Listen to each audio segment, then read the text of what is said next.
Operation ജാവയ്ക്കും Saudi വെള്ളയ്ക്കും ശേഷം തരുമൂർത്തി present ചെയ്യുന്ന, അല്ലെങ്കിൽ തരുമൂർത്തി നമ്മുടെ സ്വന്തം മോഹൻലാലിനെ അവതരിപ്പിക്കുന്ന തുടരും. ഈ സിനിമയ്ക്ക് സത്യത്തിൽ തുടരും എന്നതിനേക്കാളും എനിക്ക് ഏറ്റവും ഇഷ്ടപ്പെട്ട ടൈറ്റിൽ ഒറ്റയാൻ, അല്ലെങ്കിൽ ഒറ്റക്കൊമ്പൻ. നല്ല ആപ്റ്റ് നെയിമാണ് സിനിമയ്ക്ക്. പക്ഷേ ലാസ്റ്റ് കാണിച്ച ഒരു Mohanlal Thudarum director by Tharumoorthy. So Thudarum is the best option for the movie. Okay, കഥയൊന്നും പറയുന്നില്ല, ഇതെന്റെ ഒരു എക്സൈറ്റ്മെന്റ് ആണ്.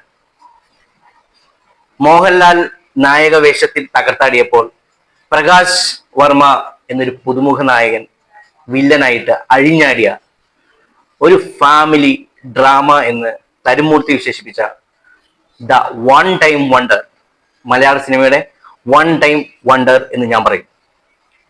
എന്നാ ക്വാളിറ്റി മേക്കിംഗ് ആണ്. ഇത്ര എനിക്ക് പറയാനുള്ളൂ. കൺ തുറന്ന് കണ്ണിറഞ്ഞ് കാണുക, തിയേറ്ററുകളിൽ പോയി. എന്താ മോനെ, ഇതിനകത്ത് പല സ്ഥലത്തും മോഹൻലാലിന്റെ സിനിമകളുടെ ഡയലോഗ് എടുത്ത് പ്രയോഗിക്കുന്നുണ്ട്. അത് പ്ലേസ്മെന്റ്, ആ ഡയലോഗ് ചെയ്തിരിക്കുന്നതിന്റെ പ്ലേസ്മെന്റ് ഭയങ്കരമാണ്. അത് കറക്റ്റ് ആപ്റ്റ് ആയിട്ടുള്ള പ്ലേസ്മെന്റിലാണ് ഇവരത് ക്രിയേറ്റ് ചെയ്തിരിക്കുന്നത്.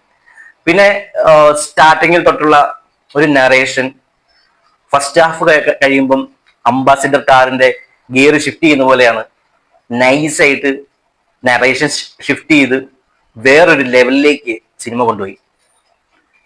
ഇത് കണ്ടിറങ്ങുന്ന മോഹൻലാൽ ഫാൻസിന് കിട്ടുന്ന, അല്ലെങ്കിൽ മലയാള സിനിമയെ സ്നേഹിക്കുന്ന ആരാധകർക്ക് കിട്ടുന്ന ഒരു കിക്കുണ്ട്.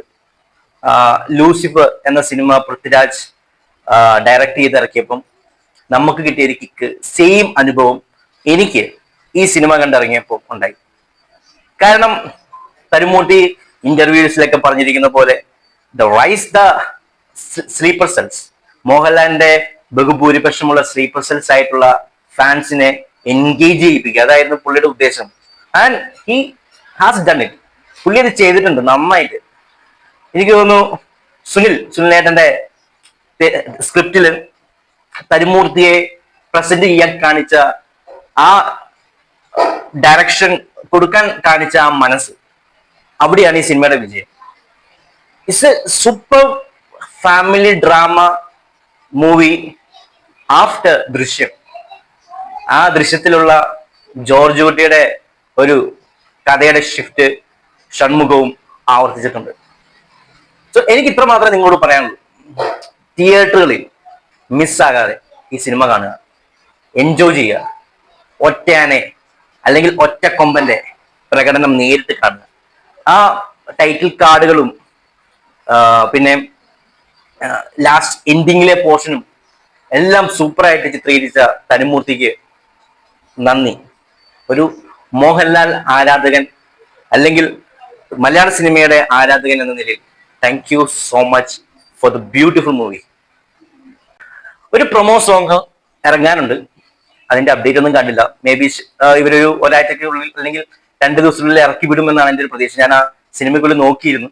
അത് നന്നായി എന്ന് ഞാൻ പറയും. കാരണം ആ മൂഡ് പിടിച്ച് അവരെ ക്രിയേറ്റ് ചെയ്തിരിക്കുന്നതിന്റെ ആ ഇഫക്റ്റ് ചിലപ്പോൾ നഷ്ടപ്പെട്ടനെ ആ പ്രൊമോ സോങ് ഈ സിനിമയുടെ കൂടെ ആഡാക്കിയിരുന്നില്ല. അതെന്തായാലും നല്ല തീരുമാനമാണ്. ബട്ട് എനിക്കത് തിയേറ്ററുകളിൽ എങ്ങനെയെങ്കിലും എക്സ്പീരിയൻസ് ചെയ്യണമെന്നൊരു ആഗ്രഹമുണ്ട്. പക്ഷെ അതിന് എനിക്ക് തോന്നുന്നില്ല ഇനി വഴിയുണ്ടെന്ന്. But I am waiting for that promo song.